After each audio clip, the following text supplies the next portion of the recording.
Ada sebuah mazmur dalam Alkitab yang ditulis sebagai berikut. Sebab lebih baik 1 hari di pelataranmu daripada 1000 hari di tempat lain.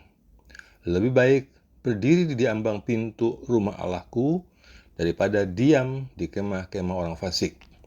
Mazmur ini ditulis oleh Bani Korah. Anda akan terkejut kalau mengetahui latar belakangnya. Bani Korah adalah keturunan Korah, seorang Lewi dari keturunan Kehat. Korah dan 2 orang lain, yaitu Datan dan Abiram, terkenal karena memimpin pemberontakan terhadap Musa dan Harun. Korah sendiri dihukum Tuhan, tapi anak-anaknya tidak ikut mati. Ternyata di kemudian hari setelah zaman Daud dan Salomo, Bani Korah dipulihkan, bahkan diberi posisi penting di Bait Allah sebagai pelayan Bait Allah, penyanyi dan pemusik resmi, penulis mazmur-mazmur tertentu.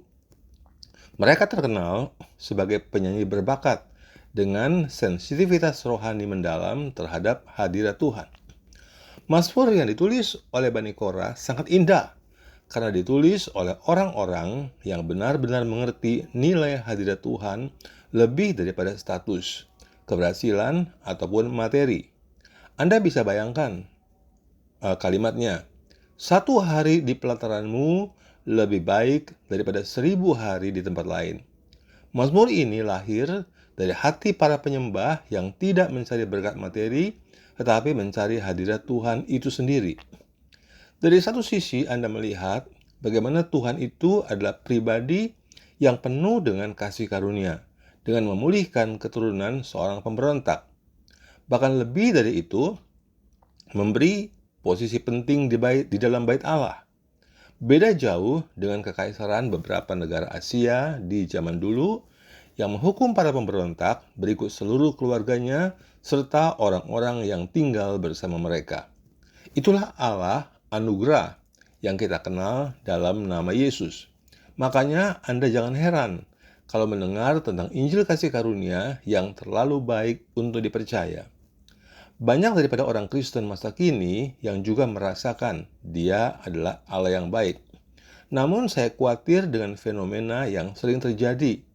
Karena Yesus yang tak ternilai itu telah direduksi hanya menjadi pemberi berkat, kesembuhan, dan kebahagiaan hidup. Itu memang tidak salah. Namun, semua pemberian itu tidaklah bernilai sama dengan sang pemberi itu sendiri. Bersukacitalah dengan pemberian-pemberian Tuhan.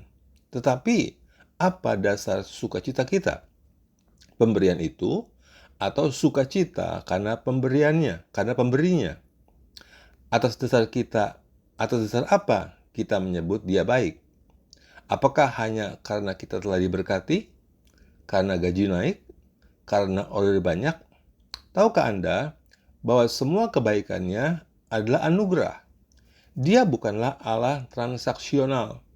Kebaikannya bukan karena kita baik atau karena kita melakukan sesuatu yang baik dan benar. Lalu Dia membalas kebaikan kita dengan kebaikannya. Dia melakukan itu atas kehendaknya dan kedaulatannya, karena Dia mengasihi Anda dan saya sebagai anak-anaknya.